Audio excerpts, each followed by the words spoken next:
So yun, maayong udto sa atong tanan no. Di na pud ko nasuguan na pud ta mo nga na ato na pud kadtuon tong sila Yuyo nga si Yaya. Kay nabalakan ang ijang anak nga tuwa sa Manila, kay wa man lagi sila kontak. Kay wa man lagi signal ang TNT or Smart. Kaya atong ngarion ato ipakita sa ila, videohan nato. Tara.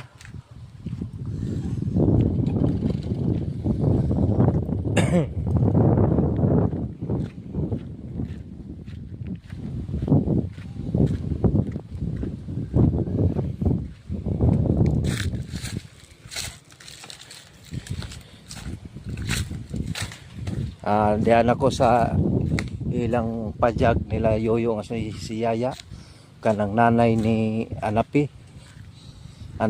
sa Nico. Yang ilang bahay nagubang ilang sin, gibutangan na lang nila trapal mga idol. Man yang ilang pajag diri mga idol, perti na ng luuya. Ayo. Awa man siguro tao diri. Aw, di ara. Aw, di si Yoyo di ay. Agi pangari ko ni Kuan. Anape kay nabala ka na ba ninyo kay wa man lagi kontak. Mo na nga ako nasuguan kay didto man lagi ko sa Imelda. Kay na may wifi didto. Nag-chat-chat me ingon si Dia nga. Noy palihog ra ko adto ila nanay didto sa may payag at bang bitaw sa Kuan kanang simbahan. Sige, agiyon na laman ako kay di amang ko sa Talisayan. Kay gusto pud nila nga maka-istorya pud mo. Hingapit man ko dito sa inyo. Ingon kadtong imong apo nga di amo. Kano pag binumiun lang kita sa TikTok ko. Si Anapi ba kay lagi nato magyong lagi. Kay nakakita man lagi siya sa akong mga video ba nga aho adtoon kung naunsa nang akong mga Tagalista man dai ka na. taga diha ako Tabuk Tigbaw.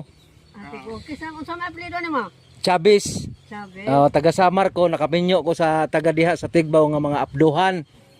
Batang Rosa. Unsa insaya siya na pinimo? Nagchat-chat lagi mi dito sa Talisayan.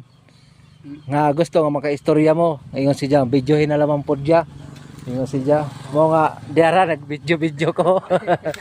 Diang ilang payag mga idol. Masa pangalan nimo tay? Nakalimot man ko to. Tino. Tino. Stinyano na si Dia. Apolonia. Apolonia mo lagi. Tino tapos Apolonia. Kailan ba mo sa anape? Magtinda magkuan man may tinda sa Waterloo sa high school sa una kanang kuan ba barbecue bisag unsa ra paninda sa eskwelahan. Hantod nga naghinay